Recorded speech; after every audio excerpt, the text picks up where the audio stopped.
All right, ladies and gentlemen, welcome back to the show. Jason Veely here. By the way, if you haven't already, check out myliberalprofessor.com. We finally have our database up and running of liberal professors who have a history of indoctrination in the classroom.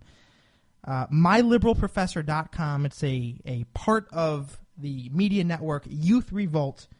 Check that out, myliberalprofessor.com. Just wanted to say that before I forgot. All right, ladies and gentlemen, it is an honor to introduce back onto the show, he's been on once before, Mr. Markeece Young, another young conservative activist and internet blogger. Markeece, how are you doing? Doing pretty good. How about you? I'm doing great. Thanks for joining us here tonight. So you just recently, I believe today as a matter of fact, endorsed Ted Cruz, as I have. I've given my reasons. I've given plenty of reasons, as a matter of fact, as to why I support Cruz. Why did you endorse him?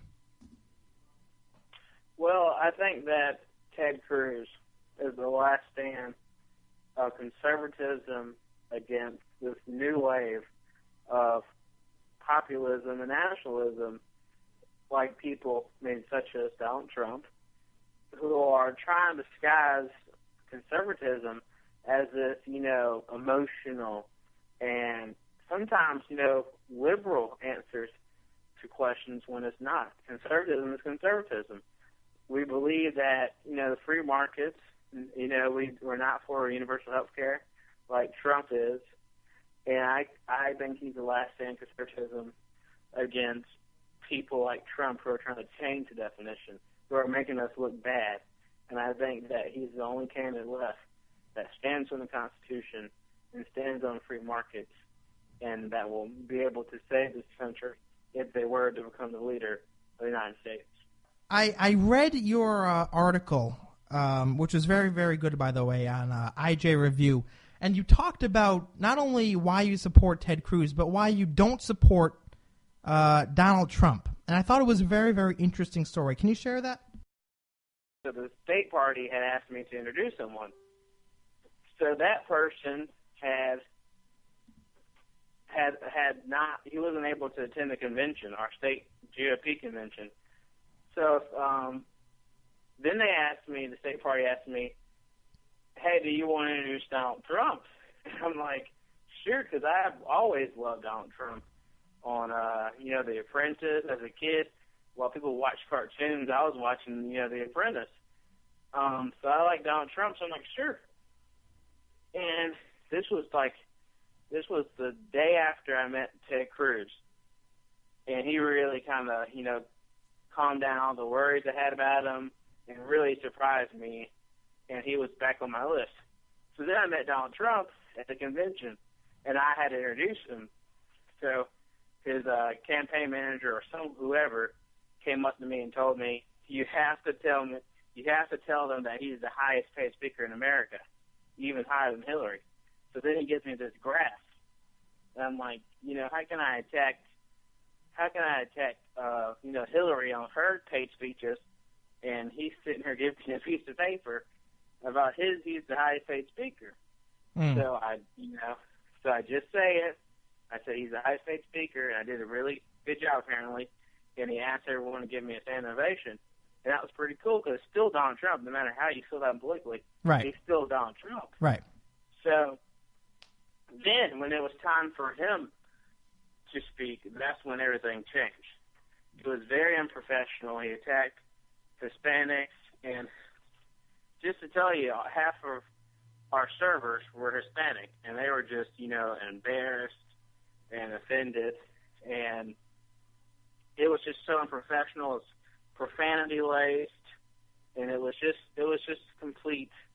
It was just terrible. It was worse than what any politician would be able to do. He didn't even tell us a vision. We had about 5 speakers, about 4 of them presidential candidates. They all gave us a vision and what they'd done. He didn't talk about what he's done. He didn't say what he was going to do. He just talked about buying politicians. And I was just, kind of disappointed. And I said, this guy's what I call a clown, a political clown. He he's just running as a show, it just seems. So I could never, ever support him.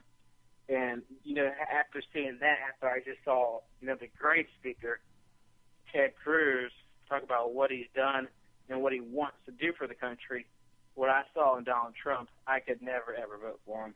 And then 1 week later, he announced this, and it's the exact same speech at the convention. So I was like, no change. Can't vote for this guy. Now, I mean, when people ask me, I think the choice between Donald Trump and Ted Cruz is just so blatantly clear. I mean, the difference between the two, not only just as a matter of policy, but as I was saying in the beginning of the show, as a matter of how each of them are going about conducting their campaigns. You have Donald Trump, who's this big, aggressive guy who's hurling insults and personal attack campaigns at his political opponents. And you kind of have this other guy, Ted Cruz, who's, being aggressive, but he's sticking to the issues. So I think the difference is very, very blatant and very, very, I think the choice is very clear. I want to ask you this, though. I know how, look, I get a lot of people sometimes, because I've also endorsed Cruz, and I get people saying that Ted Cruz can't win the general election because he can't reach out to the more moderate voters. Again, I know what I do say and have said to these kind of people, but what do you say to the people who say Cruz can't win the general election? I think that Cruz can win a general election. I think he can bring out the people who have not voted in years, and many, many years, and there's a lot of those people. And people always talk about the silent majority. I think that he is the best one to do that, not Donald Trump. And the reason why I picked Cruz over Trump is, and like you said, I think it's very, very clear. Cruz stands on principle and conservatism, and Trump stands on populism. Every day he changes his position, it seems, on something. He doesn't stand on any principles, because how can you stand on something if it changes every other month or every other week? And I think, like you said, I think it's a clear comparison, and that's what I said in the article. I think that Ted Cruz is the last stand of conservatism against this, nationalism, populism that people, even conservatives, are starting to try to change the definition of conservatism and populism when it's not. You're running an emotional campaign, just, loud and screaming. And if you just saw, Trump was kind of humble and nice after Iowa. And then when the media is not paying attention to him, he needs to go on a Twitter rant and start hurling insults so the media can pay attention to him again. Right. And look, a show. And look, I don't mind being loud and being aggressive and being passionate, but it has to be channeled. It has to be channeled the right way and directed in a way that is clear, articulate, and precise. And Donald Trump doesn't do any of that. Let me ask you this. One of the things that I've been saying about Ted Cruz, and as a matter of fact, I said this in my last show, is that Ted Cruz has this energy behind him. I've been involved in politics for about 8 years now, and I've never seen or followed a candidate who I've had this much energy about, who I've been this excited and inspired by. Do you feel the same way? Do you feel this kind of energy, this passion behind Ted Cruz? I can agree with that. I mean, you can probably find some, 40-year-olds who haven't experienced that in their lifetime. Mm-hmm. And I think because he stands so much on principle, it gets them thinking. And he's getting millions of dollars donated from, everyday people because they believe in him. They believe in his message because he stands on principle. Yes, he stands for something. And so many other people are just running, just to feed their ego, it seems. And he's running to say, like I saw one of his ads the other day. They said that, he's saying we.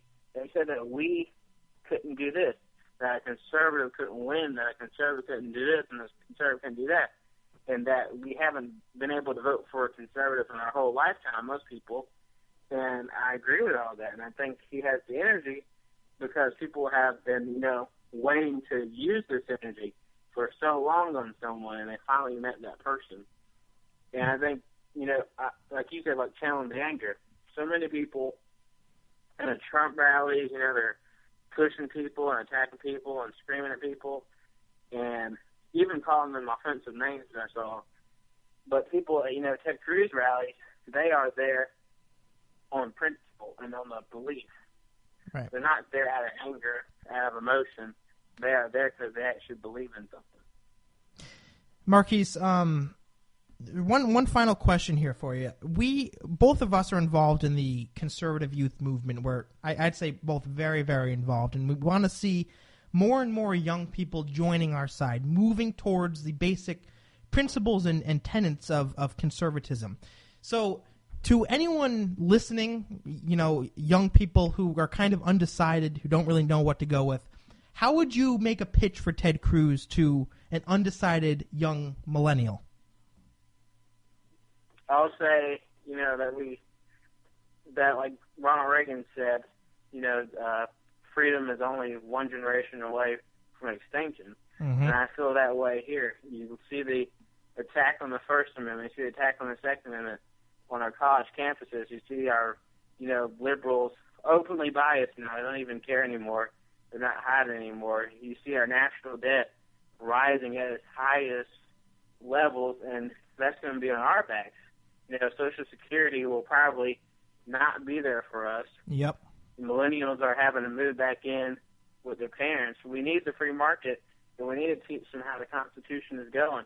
And what best to do that than, the only candidate left that stands on the free market, that stands on the Constitution. And we have to teach young people how big government is destroying our futures. We're not being able to find jobs. We're not able to do anything.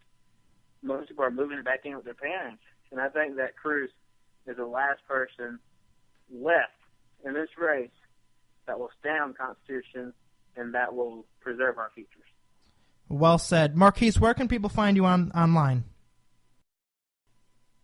Sure, Twitter at Young Black Repub, Young BLK Repub, and on Facebook at facebook.com/Markeece Young.